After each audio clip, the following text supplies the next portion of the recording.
what counsel would you give me about things I should think about as we plan over the summer for next year? Let me start with Jean-Paul, and we'll go across the board to Pooja. Well, Give the principal some counsel. yeah, it's scary.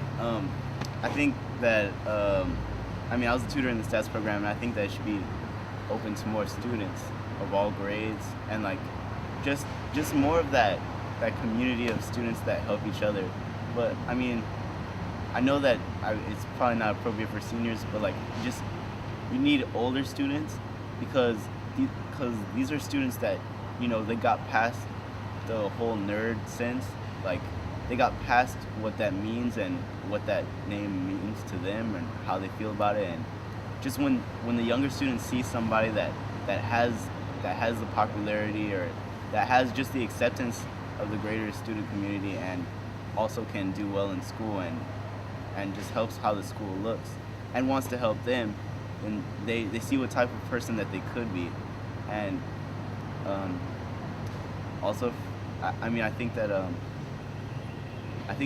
incentives are good, but I think the best thing about after school programs, which we're really good about at Blair, is that it just builds that routine so that once you're older, you'll know that there's a certain time that you need to put aside for responsibilities, whether it be like school, work, or cleaning up at home, or playing with your little sister or brother. It's like, it just builds a routine that there's responsibilities that you have to do before it's you, before it's about you.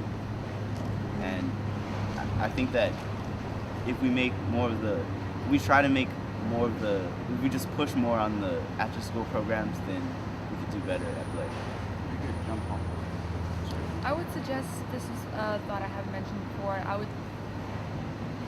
would hope that next year we could have maybe like a tutorial period where students can interact with teachers and discuss and discuss their teaching methods and discuss ways that they can improve their learning.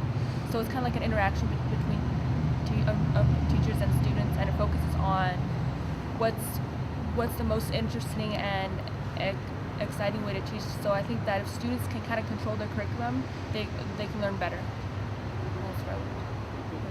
Yeah, and I agree with Sona that we should have like tutoring period, because I am a tutor in the tutor math section, and I get to know more people that I learn in class.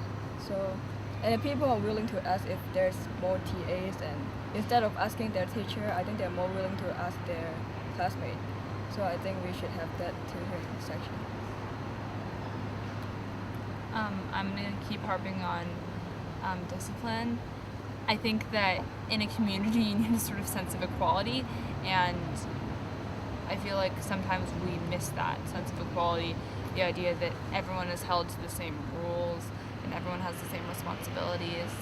And I feel like we need to make it clear that when we say you need to be in class on time or you need to follow the dress code, we actually follow through and make sure everyone does that. Next year, again, the do the math was a good idea because our math scores were so low. But not only for next year, I recommend not only having do the math, but having students grouped in classrooms to what their weakest subject is. Because I personally am not that bad in math, but I'm not as strong in sciences. So to have like a do the math, but like for science, and if we could group kids based on what their needs are, then we could see higher test scores not only in math but in all other areas. Yeah. I think Pooja makes a good point, because I was talking to Ms. Vong and she was talking about how it was difficult to teach her, I think it was her pre-calculus class, because she had students at all these different math levels, like students who have probably skipped algebra 2, then students who are ready to go to calculus. So I think it's necessary to kind of split students up so each teacher can focus on specific needs and areas of knowledge for a specific group of students. Any other comments, guys, as we close this part of the segment? Go away. I have one. 10! Who are we? Vikings! We are the few, we are the proud, we are the Vikings. That's a wrap.